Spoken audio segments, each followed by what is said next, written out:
Hey guys, it's Faye from SolarFlow, and I am back with an all-new video.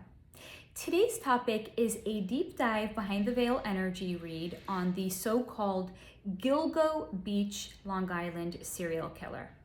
This is a man by the name of Rex Heuermann, who was recently apprehended and charged with the murders of 3 women that occurred between 2009 and 2011. So if this sounds good to you, please stick around, and if not, I will catch you at another video. Now, before we dive into it, I just want to remind you guys about our awesome new channel membership. And I am already creating and uploading exclusive content, and if you would like to learn more about that, you can head over to the community section and learn more. With that in mind, let's dive in.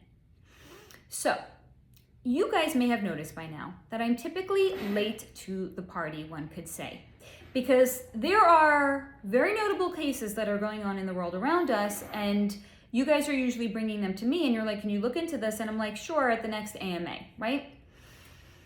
So what's different about this one? My mom got to me, guys.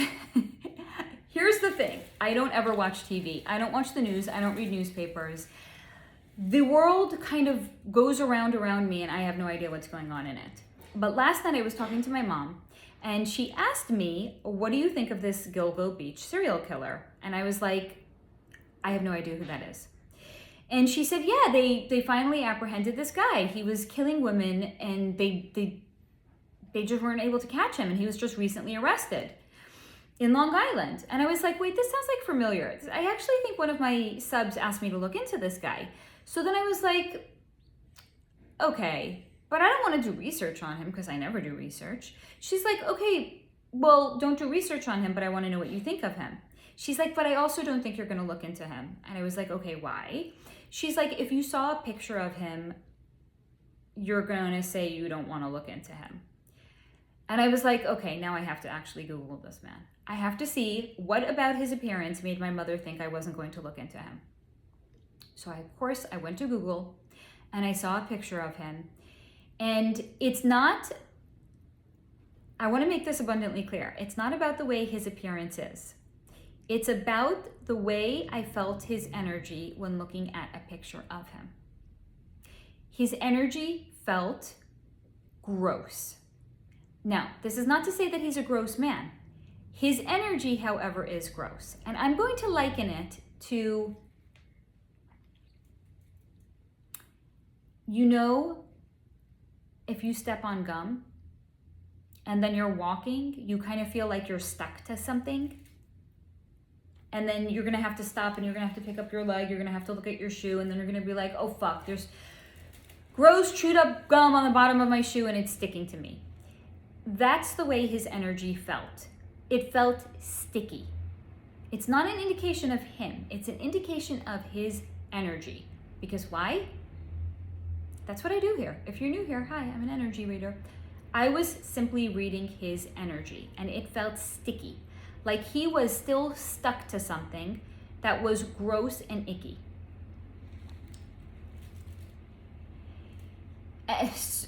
So I said to my mother, you're right, I don't want to look into him. His energy is gross and it's sticky and it feels icky. I don't want to look into him.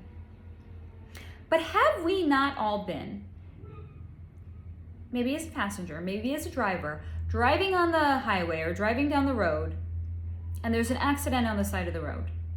What do we all do? Do we all avert our eyes? No. We have to stop and we have to look. Even if we're just slowing down and we're glancing over, we feel compelled to look. We cannot not look. That is what happened with Rex Heuermann. Though his energy came in and expressed itself as gross and sticky and tied to something that I didn't want to look at, this was the accident on the side of the road. I couldn't not look. So when I got off the phone with my mother, of course I had to sit down and do a proper channeling session. So if you enjoy this video, rather than smashing the like button, comment down below and give a shout out to my mom. Say thank you, Mom, and tell her if you want her If you want me to cover more current cases, tell my mom, because she watches these videos and she will read the comments, especially if I'm calling her out like this. Tell my mom you want her to keep bringing me the goods, okay? Only if you enjoy this video when you get to the end of it. Watch it all the way through. Because closer to the end, when I get the takeaway of all of this, what's the takeaway on the societal level? You may not like this video then. So certainly watch until the end, and if you like it, let my mother know. All right, and with that in mind, after the longest intro known to mankind, let's dive in. All right, so again, keeping in mind that this was the energy like an accident on the side of the road, and I really didn't even want to look into. And then I saw the picture of him, and I felt his energy emanating through the phone as being gross and sticky.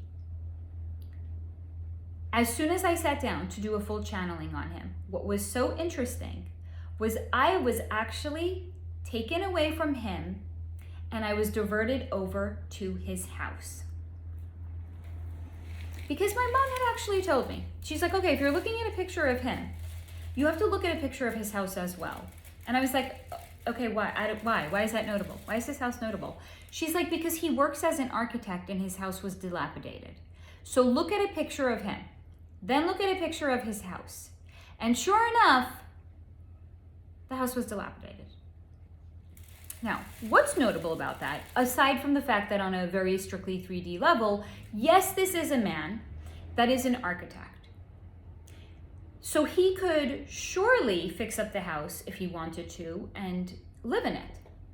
He could surely fix it up and sell it, but he chose not to. Why? And even more than that, what's so nuanced is this is not the house that he is only residing in as an adult. This is the house he grew up in as a child. And that is why, as soon as I connected to his energy, I was taken over to the energy of the house. And I kept hearing over and over and over again, if these walls could talk, on repeat.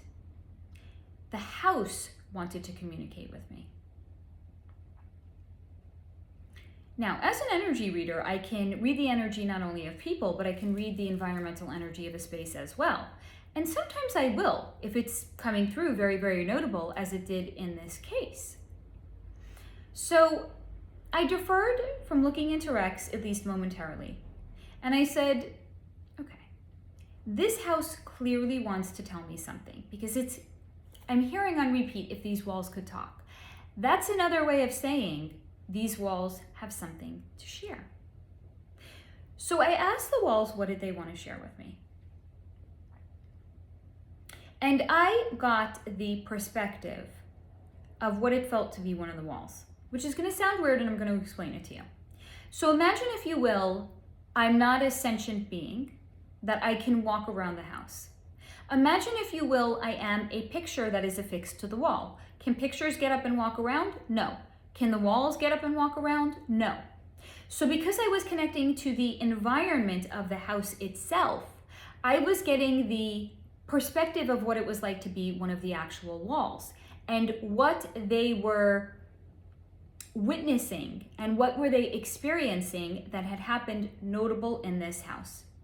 And the first thing that I had heard was screaming.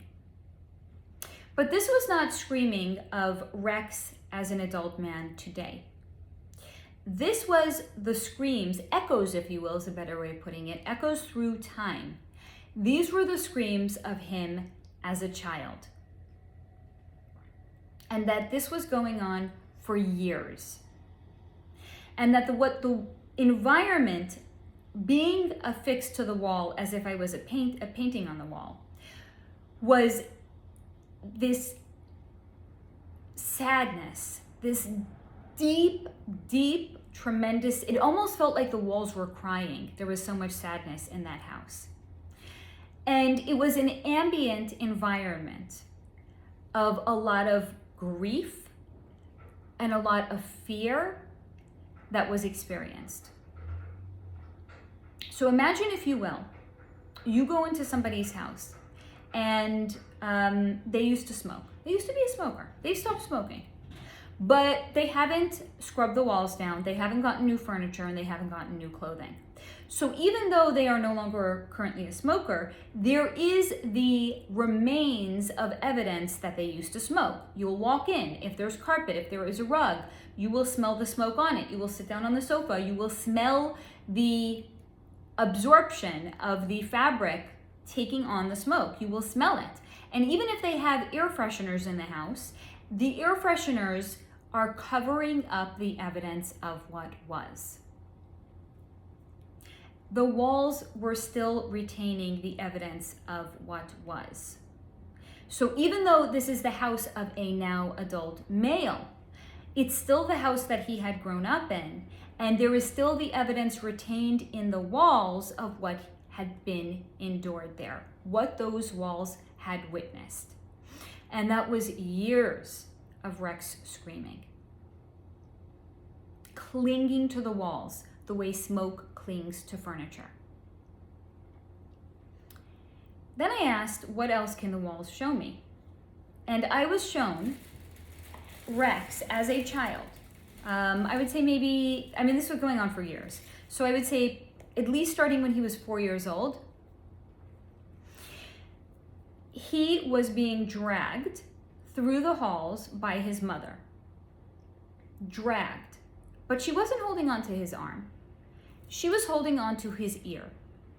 She was grabbing him by his ear, pulling him aggressively down the hallway. And all Rex could do to make sure that his ear was not ripped off of his head was one hand was holding on to his mother, one hand was holding on to his ear, while she pulled him down the hallway. And half the time his legs were literally being dragged on the floor, and half the time he was trying to keep his little legs up while he was being dragged down the hallway.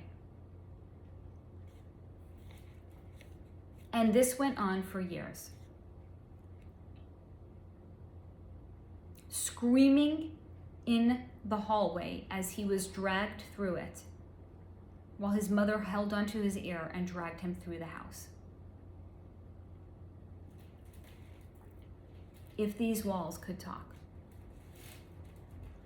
what else would the walls want to say if they could talk? That not only was Rex's mother physically abusive, she was cruel, and she was incredibly verbally abusive, mentally abusive, and emotionally abusive to him as well. To him, personally. What else could the walls say if they could talk? I'll tell you what the external walls told me. Because not only did the internal walls have things they wanted to share,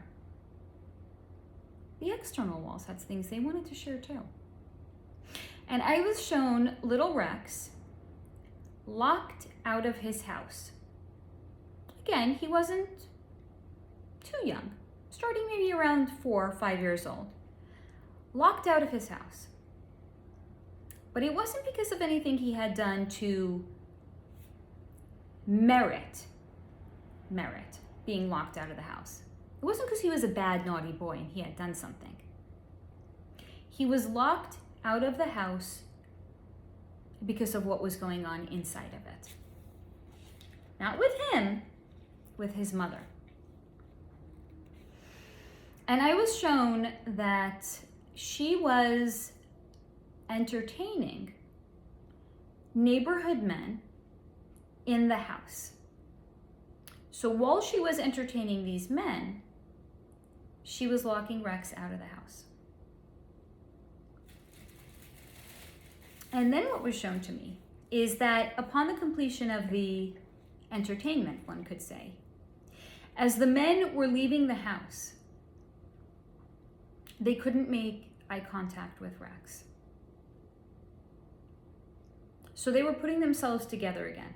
They were putting their shirts on. They were buttoning it up. They were walking down the stairs. They get to the door of the house. They walk outside. They see little Rex sitting there, maybe playing in the dirt. But he's sitting close enough to the front door. They walk out of the house. They see him. they couldn't make eye contact with him. They couldn't look at him. And though he was a little boy, and maybe he didn't understand the fullness of what was happening in the house, though he be young, he understood that his mother was entertaining men in the neighborhood while his father was not home, and he was locked out of the house. There was a lot of shame that those walls on the external were sharing with me as well. It was both Rex's shame, but it was the shame of the men as well. That they were coming to take what they could from this, one could maybe make the argument, unstable woman. They were coming to take what they could from her, but could show no sense of compassion or kindness towards her son, because they were so ashamed of what they themselves had done. So they were, in essence, by not even looking at him or making eye contact with him, they were in essence denying him. They were denying him of his own existence, of being an inhabitant of that home. And there was also the denial of his existence because they couldn't even look at him, because they were so ashamed. He was ashamed too. Again, he didn't understand the fullness of what his mother was doing in there, but he understood something untowards was occurring. But here's the funny thing with the way that DNA works.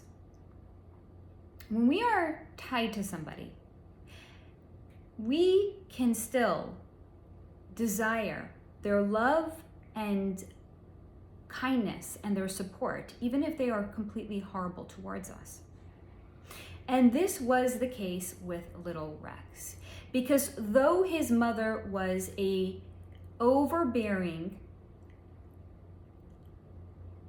we could make the case again, unstable woman, though she was abusive towards him, he still desired her love. And this caused the creation of a lot of internal conflict inside of Rex. He hated his mother on the one hand. She was completely horrific towards him. She was completely abusive towards him. She behaved as a whore. And as he got older, he started to view her in that way. He viewed her as such. But it didn't stop his desire for wanting her love and approval. Conflict, internal conflict ensues. He hated her, he loved her, she was a horror. Now, in case you were wondering what was going on with the father, interestingly enough, I'm going to say it like this. Again, not doing research, right? Beyond like looking up a picture of him in the house and when the years the murders had occurred, allegedly occurred. I didn't do research. I have no idea if he was even alive. I don't know if he was alive. I don't know if he's alive now. I don't know if he was alive through Rex's formative years. I don't know if he died at a certain point. Whatever the case is, I'm going to share with this. His father's energy was so completely inconsequential, it didn't even come in. So whether he was alive, whether he wasn't alive, the energetic blueprint of his father was completely the same. The man was a ghost. And here's why. He was non-existent because he was energetically beat down by his wife. So the only way for Rex's father to survive in the home was to shut down. Therefore, he created, or rather a better way of saying it is he expressed no perceivable energetic blueprint. His energy didn't even come in because he was a void. He was a void to himself, created by his wife, and therefore his son, Rex, also experienced the energy of his father as if it was a complete void. Whether he was alive or not, his energy didn't even come through. That is how low energy the father was. The father was so shut down, the energy didn't come in. And why? The mother in the household loomed larger than life. She was, if you will, the sun. What do we know about the solar system? All the planets rotate around the sun. They orbit around the sun. The mother was the sun in the house. Everybody in the house orbited around her whims, around her moods. And because the father was so low vibration and so low of an energetic nature, he could do absolutely nothing to protect Rex in any capacity, because the father was in survival mode himself. He was so shut down, he couldn't even be there for Rex. Now that therefore left Rex completely vulnerable, unprotected by or from the woman that he craved nothing more than her love, but that was abusing him. He was left completely unprotected by and from her and to her. So the father shut down so he could survive being in an abusive environment. And yes, the father also knew what was going on during the day when he was at work. So the father had to shut down because his survival in the house that he lived in was completely dependent on it. So the father shut down both energetically and of a vibrational nature, to the extent where he was like a ghost, right? I couldn't even pick up on him. There was no discernible evidence of the father in the home. So similarly to the way in which the father had shut down, Rex too, being on the receiving end of a lot of the abuse meted out from the mother, he too had to shut down. But whereas the father was already older when he had married this woman, think of how profoundly the father had already shut down, that there was no discernible energetic evidence of him even being in the home. So how profound was that as a grown man that he had shut down to that extent? But apply that now to a very vulnerable little boy who is being abused by his mother in a completely chaotic environment, complete lack of control. Think of how much more profound he had to shut down so that way he could endure and that he could survive.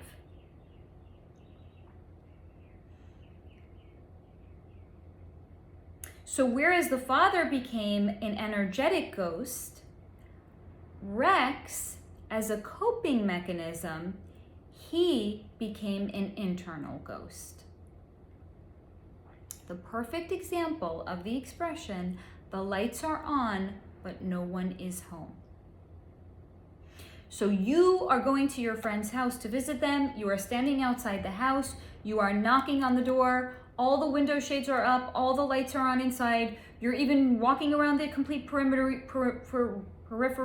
you are looking in the windows, you are knocking on the windows, you are knocking on the door, the car is in the driveway, it looks like someone's home, the lights are on, no one's coming to the door, no one is home.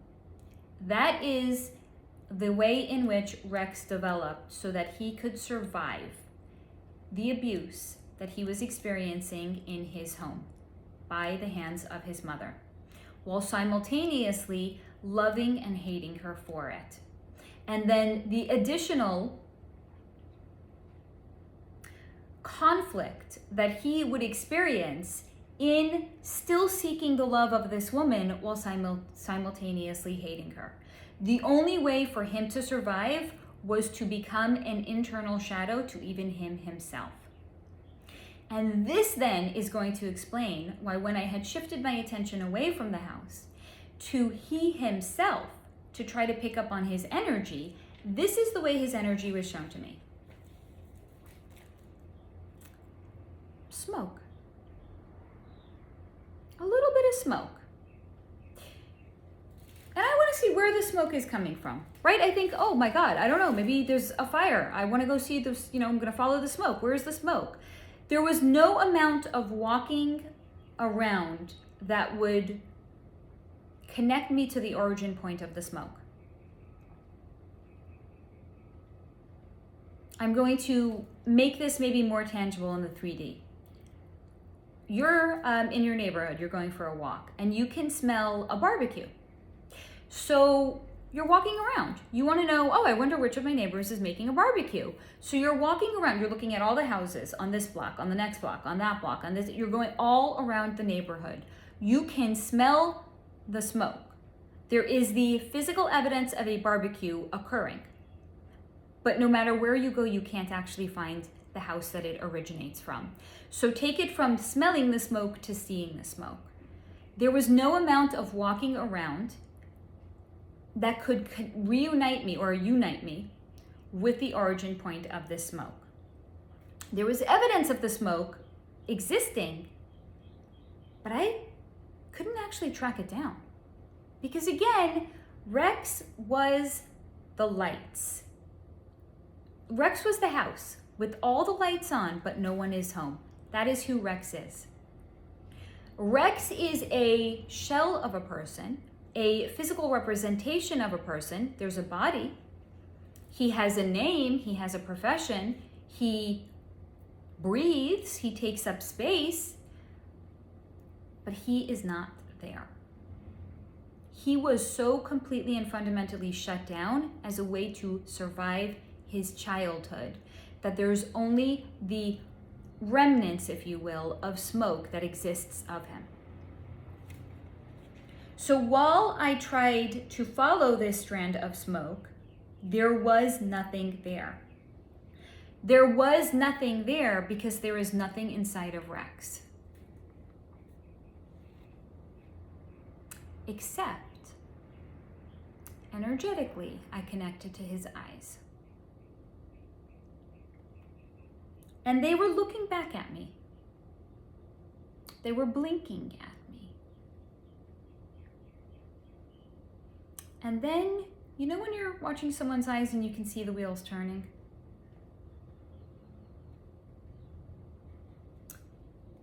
The wheels were turning as he was thinking about everything he would have liked to have done to me.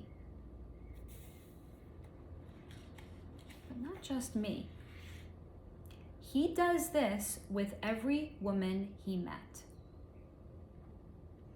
He was probably good at faking it, so you might not know what he was thinking. It's not like he was some lascivious douche, like surveying a woman going up and down, stopping at her chest and looking at her breasts. He's too cunning for that. So he would very quickly survey a woman, give her a once-over real quick. And then while she was talking, or while he was talking to her, he would maintain eye contact. But inside his mind, boy, were those wheels turning, thinking about everything he would have liked to have done to that woman. Starting with gagging her. And then once a woman was gagged in his fantasies, and she could present no threat to him of a auditory nature. She can't yell at him, she can't verbally abuse him, she can't berate him. Once she was energetically shut down here, the fantasy would then next shift to detaining a woman, making her completely physically immobile, tying a woman up so that way the woman could not present a challenge to him of a physical nature. Because if she is detained by ropes, she couldn't hurt him. So every time he met a woman, these were the thoughts that were going on in his mind. It was a fantasy of gagging her and then tying her up. And then, once the threat had been neutralized of her hurting him verbally or hurting him physically, then and only then did he feel he had space in his mind to think. Then and only then did he feel safe enough to actually think. That is the level of a threat that woman posed to him. Every time he met a woman, she felt like a threat to him because she could verbally abuse him. And how else do you verbally abuse them? How else do you met out other forms of abuse? Mental and emotional abuse. It's also through the words that somebody is saying to you. So anytime he would meet a woman, he would feel so threatened by her that she could abuse him in any of those ways that his mind would immediately and initially go to gagging her and then tying her up. Because only once the complete threat had been neutralized could he then feel safe enough in himself to think. Building out the blueprint of this man named Rex.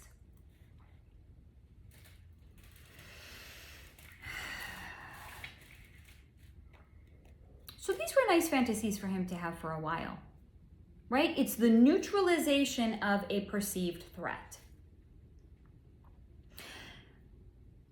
But where did it stem from? Of course, his mother, who he perceived as a whore. So all he wanted to do was to drown out the voice of his mother, who he perceived to be a whore, thus reducing the threat to his body. So his every effort and action in adulthood was to regain the perceived loss of control that he had had as a child. And additionally, he wanted to punish his mother. So after the completion of such fantasies, this kind of became his own energetic blueprint. He would meet a woman, he would have to think, how can I neutralize her as a threat? This became the foundation of the way in which he would perceive women. Women are whores, they're unchaste, they can hurt me either with their words or with their physical actions. I must neutralize the threat. Foundation of who he is. He would fantasize about this, but then what do we also know about modern day world? There is so much access to pornography. So then once he was already fantasizing about this, because this became his energetic blueprint of who he was as a man, that then led to the consumption of pornography that was of a brutal nature, where he was perceiving pornography where women were being bound, gagged, and physically abused, as well as sexually abused.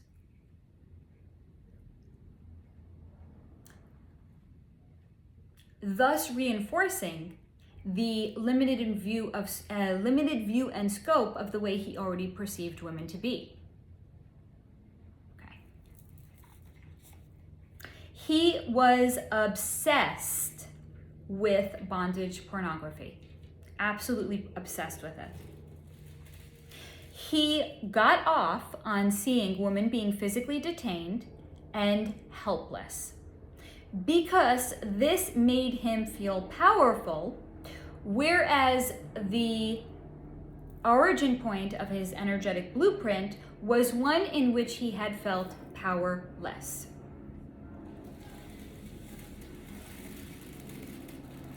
Now, he also liked women being detained because it was not just neutralizing a threat to his physical body, but it was reducing the threat on all fronts, because his mother was also somebody that was prone to moodiness and erratic behavior, and he was the outlet for which her moods were released.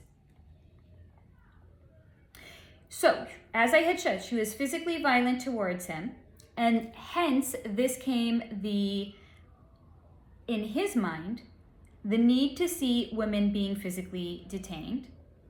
She was incredibly cruel and cunning and verbally abusive with her words, hence needing to see women, again, I'm using the word needing from his perspective, his sense of need in seeing a woman being gagged, because that would then eradicate the threat to his mental and emotional safety.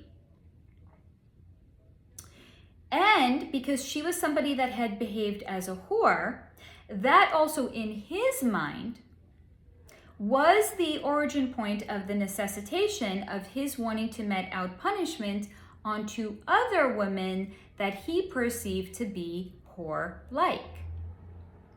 And what do we know about the 3 victims that he allegedly killed? They were women that worked in the sex industry.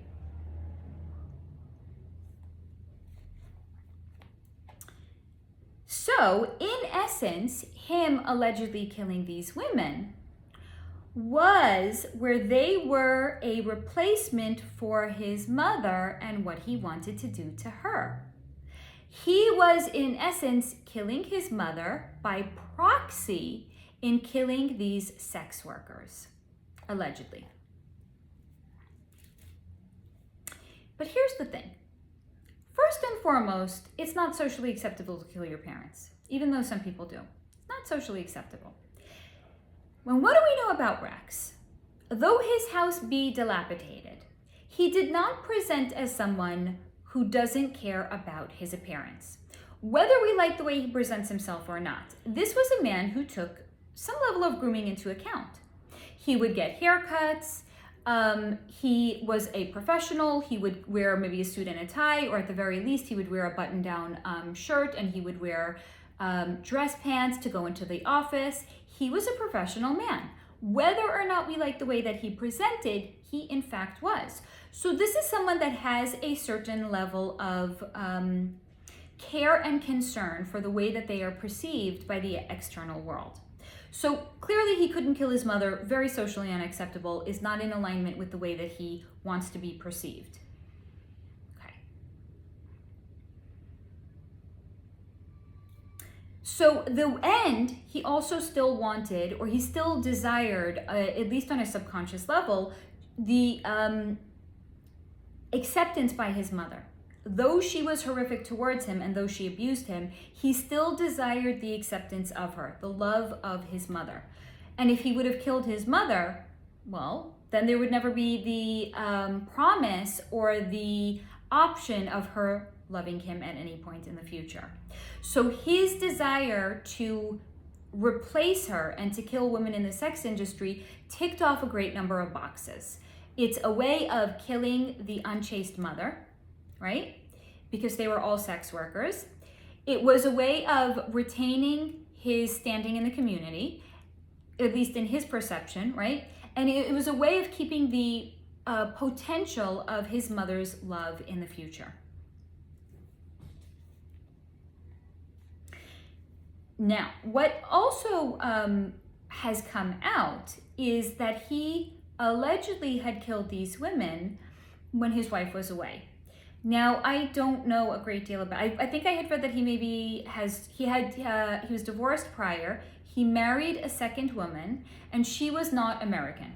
She was foreign born. And these murders had allegedly been committed by him when she was out of the country visiting family. Okay, so let's explore a little bit about this. So we're going to touch upon the 3D explanation because we still live in a 3D world and these things still do comprise the reality around us. We're also going to explore what was going on an energetic level behind the veil of why these murders allegedly occurred when she was out of town. All right, so in a strictly 3-dimensional level, we could say these crimes were committed when the wife was away because he had the space in which he could do them. Right? Maybe he was with these women for a great number of hours before they were taken off the earth plane. So his wife was away. It gave him the time and the space that he could do it. Right? And then it was also not going to raise any uncomfortable questions in the future. Where were you last night? You didn't come home. I didn't see you. Okay. That's the strictly 3D explanation. I'm going to share with you what was going on behind the veil. Because remember, at the beginning, I had talked about if these walls could talk. When Rex was home alone in the house that he had been raised in, with the echoes of his screaming and his crying reverberating on all of those walls, it felt to him like the walls were talking. It felt to him like he could himself still hear his screams reverberating off the walls. Again, it's the smoke clinging to the walls and the furniture of that person who used to smoke but no longer smokes. You can still smell it. The evidence of the smoking is retained. But in this case, it's not smoke that was evidence that was retained. It was the reverberations of his screams. It was the sadness in the walls, that the walls themselves felt like they were crying. And when he was home alone in that house with his wife visiting family in another country, it felt like the walls were screaming at him. When his wife was home, there was other noise that could drown out the essence of what he had endured. But when she was gone, all he could hear were the echoes of his screams in the hallway, reminding him of what had been done to him in that house by that woman. The woman that he was conflicted with in his desire to still have him love her, but also with the very real hatred of her for what she had done to him. The unchaste woman that had birthed him and terrorized him, while his father became a ghost and therefore could not protect him from being terrorized. That unchaste woman who locked him out of the house so she could have relations with men in the neighborhood. So when he was home alone in that house, he was triggered. And what was triggering him was the feelings he experienced of being helpless and tremendously scared. And for a man that was so completely shut down so that he could survive the abuse in his childhood, these were not emotions he wanted to feel. How he wanted to feel was powerful once more. He wanted to punish his mother for what she had done to him.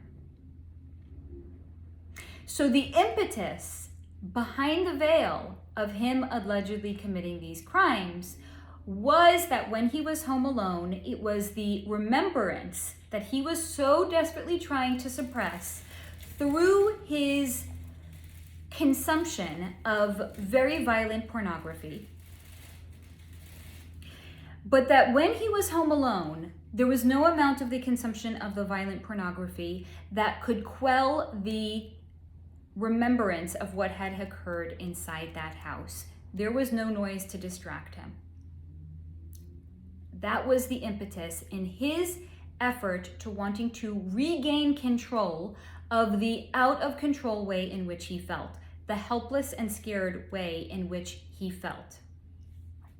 Now, you might be wondering then, why then did he choose to remain in that house if he had all of these horrible remembrances of what had happened to him as a child? And this is what was shown to me. There is a number of explanations for why he chose to stay in that house. Because again, this is by all accounts a well-to-do professional that certainly could have afforded to fix the house up and stay in it should he have so desired. Could have fixed the house up and sold it, or could have just cut his losses and been like, this house is beyond saving, let's just save it, let's just sell it even if it's at a loss and move into a new house. Why then did he choose to remain there? And here's why. So, first and foremost, this was a way for him to still feel close to his mother. Albeit, this was a woman who terrorized him. He still desired the love and acceptance of his mother. So, through him remaining in that house, where there was the energetic reverberation, as well as the echoes of him screaming in the house, it was still a way in which he could feel his mother. I'm going to go out on a limb here, and I'm going to say this is not a man who saged the house, right? The energy of his mother remained. And she was, again, larger than life. She was like the sun, and all the other people in the house were orbiting around her. Her energy, her whims, her desires, her. So the energy of his mother still loomed large in that house as well. So him remaining there was a way of still energetically feeling close to his mother, though he still hated her, but it was still nonetheless a way of him feeling close to her. Second, as I have shared in a number of my other videos, the house was a vibrational match for Rex. Because why? Rex was trauma bonded to the abuser, but he was also trauma bonded to the house. And what is a trauma bond? It is where there is, and this has been proven, the brain in a somebody that has survived abuse is altered, and they are not necessarily craving the abuse, but they are craving the cool down period that typically will follow abuse, because there is a cycle of abuse. There is a calm period, and then there is a buildup of the whatever is being experienced by the abuser. That is, it's building up, it's building up. It's like, imagine like when you are boiling water, it's building up until you hear the tea kettle starting to sing, letting you know that the water is boiled. So there is this buildup of the pressure, the buildup of abuse. And then just like the tea kettle that sings, what happens is the abuser will have some sort of an outburst that is experienced by the victim of the abuse. And then after there is that outburst, there's a calm period. There is a reprieve of the abuse. So the victim of the abuse comes to crave the calm after the storm. It's where that tea kettle has stopped singing. It's now quiet and all is calm in the house once more. He was trauma bonded to his mother, and he was trauma bonded to the ambient environment of the abuse in the house as well. But in the absence of that abuse, all that remained was the calm, if you can call it that. It was the calm after the storm. He remained there because of the trauma bond, but the calm after the storm feeling that he actually felt there. So even if for that brief time he felt safe, well, there were other people in the house with him making noise. So it was a distraction from the reverberation of the echoes of the abuse that he had endured. He felt safe when he was there. It brought him back to the feeling of the calm after the storm, which he felt, okay, my mother is not going to hurt me right now. Trauma bond. Now, not only was he trauma bonded to the house, but he was still energetically tied to the house because he was still tied to what had occurred in it. So another way of saying this is he was still an energetic match for the house. We are not just energetic matches to people. We're energetic matches to our environment as well.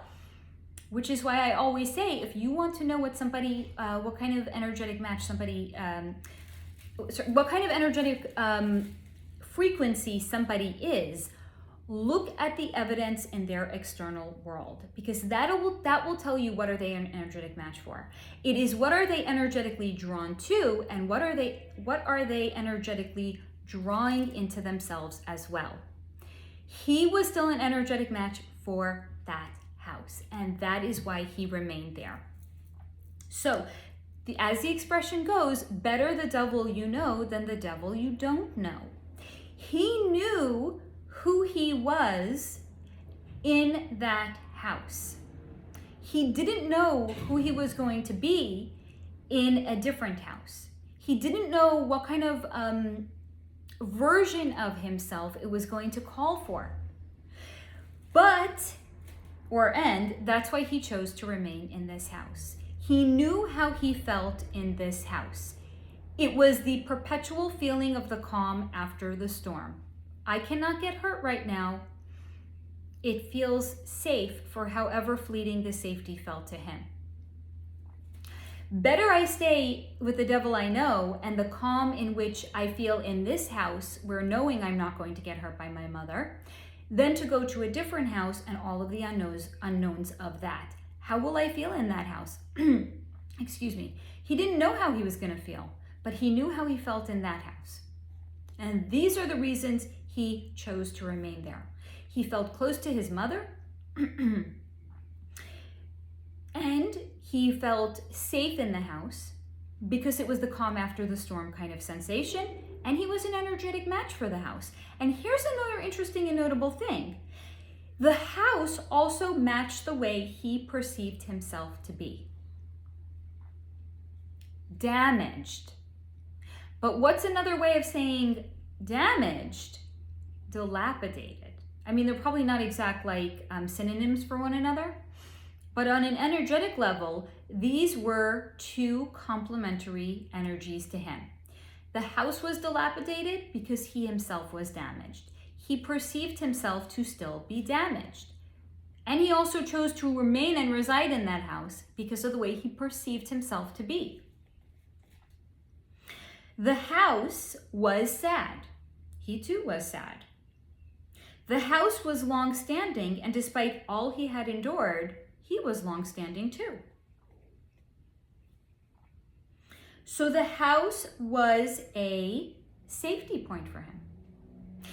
Now, and here's another thing that I had touched upon earlier, right? Like, even though this is a man that did keep up his level of external appearances, he groomed, he showered, he got haircuts, he didn't completely let himself go, right?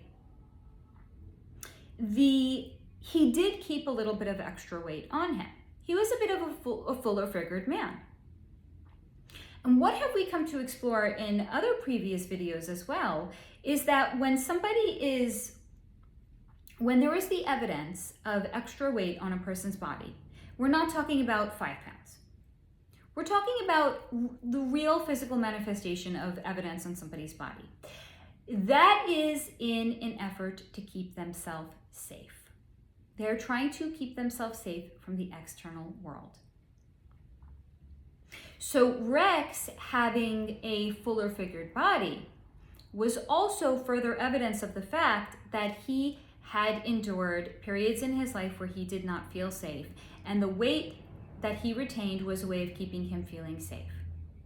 Though he had the periods of the calm after the storm in that house, the echoes of the abuse were still heard. On an energetic level, he was still abused in that house. So his appearance of keeping the extra weight on his body was also a way to keep him feeling safe in that house. Him going into any different house was going to ask for him to show up as a different version of himself. And it was a version of himself that he was not ready to show up as because he was trauma bonded to the house. He was still closely connected and tied to it. Thus the way he appeared, and thus the reason he stayed there.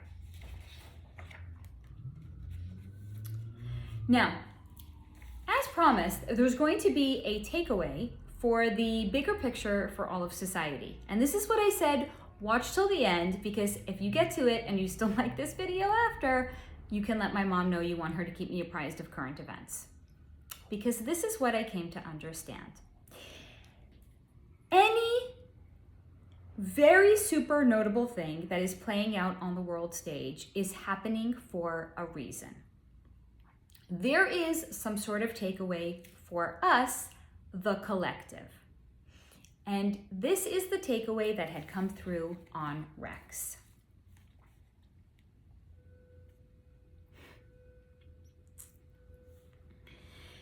It is so easy for us to label these kinds of people as monsters or crazy, right? How many times was Ted Bundy referred to as a monster for killing all those women? Look at any major notable case that has ever played out in the world stage. People are always questioning what would make a man do something like this. There is, in their perception, without peeling back the three-dimensional veil, what is the explanation? They're crazy. They're monsters. But Rex is not a monster. What Rex is a damaged, scared little boy trapped in a man's body. He is a little boy that had to adopt severely maladaptive coping mechanisms in order to survive his chaotic childhood. But that does not a monster make. So yes, it is easy to label him as a monster. But the reason that we label people as such is for the following: so that we can feel better about ourselves, because that's not us. That's not me. He's nothing like me. So there must be something wrong with him. He's a monster because of what he did, because I would never do anything like that. But these are the things that we tell ourselves so that we can look away and not maintain eye contact with those around us that are asking for help with their eyes. Just like Rex was that scared little boy being locked out of his house so his mother could entertain men in the neighborhood, and that the men would leave the house and were too ashamed to make eye contact with him. It was a denial of him, and it was a denial of the help that this little boy so desperately needed. But it was easier for these men to come around and take what they could from his mother than it was to actually be a positive force in his life. Or maybe even just to say no to his mother. It is so that we can look away because of our perceived differences between ourselves and the Rexes of the world, so that we do not have to confront the scared and wounded parts of ourselves.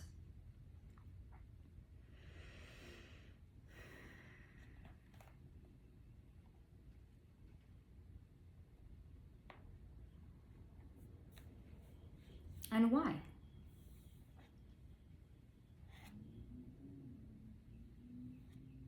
Because if we had to peel back our own internal three-dimensional veil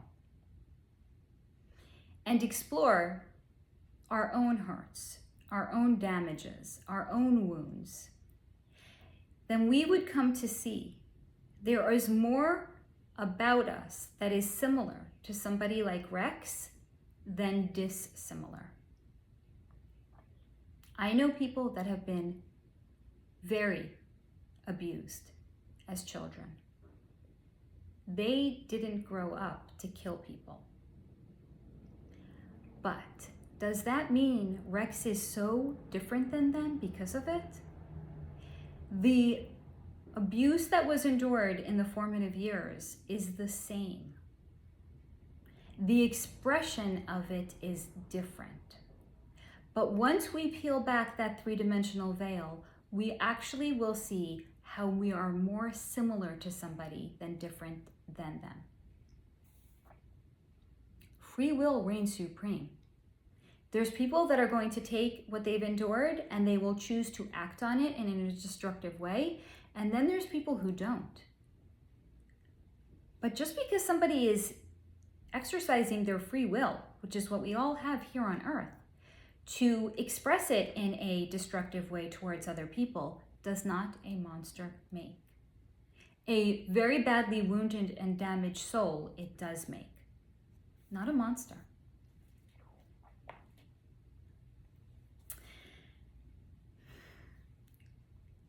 And he's not crazy either. Crazy, if you want to know, is the word we use to neutralize a threat to us independently ourselves.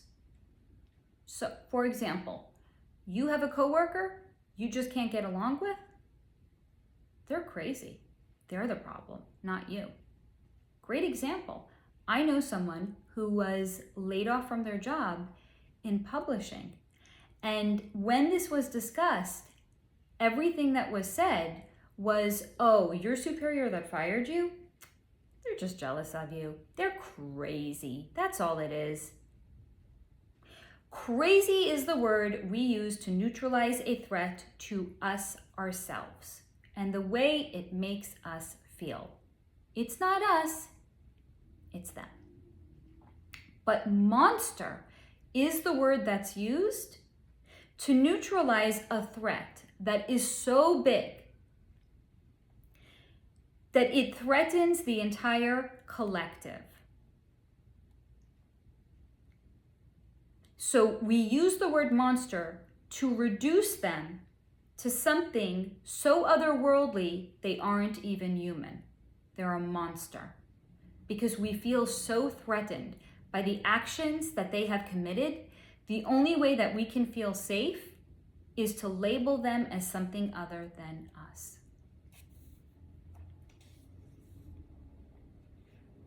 But has anyone ever stopped for a moment to consider what makes a man like Rex? If we peel back the three-dimensional veil to see his hurts, his fears, his scars that comprise the man that he became,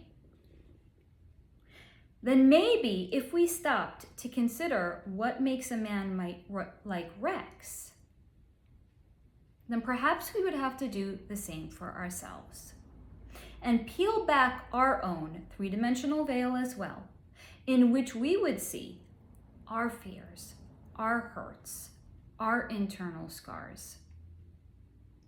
And in the exploration of that, come to realize we are more similar to Rex than we are dissimilar. And then through that recognition that we have these hurts, everyone around us has them too. And then do we feel any level of accountability to them and being there for them? Or are we, gross example, but I'm going to use it nonetheless, are we going to be in our own life in some own way, like those men being entertained by Rex's mother, taking from her what they could, and then leaving without so much of a glance towards the child? Where might we be doing that in our own lives? Hookup culture, number one. So, how many of us, or if it's not us ourselves, how many of us do we know somebody that instead of peeling back the three-dimensional veil and in exploring these wounded, hurt parts of ourselves, would rather take a pill for it, take a shot of alcohol for it, take another hit of weed, swipe right on Tinder and hook up with another person, to run away from our own hurts rather than confront them? And through confronting them, see, are we really that different than a Rex? Certainly with the expression of our hurts, we are different. But on the inside, are we really that different?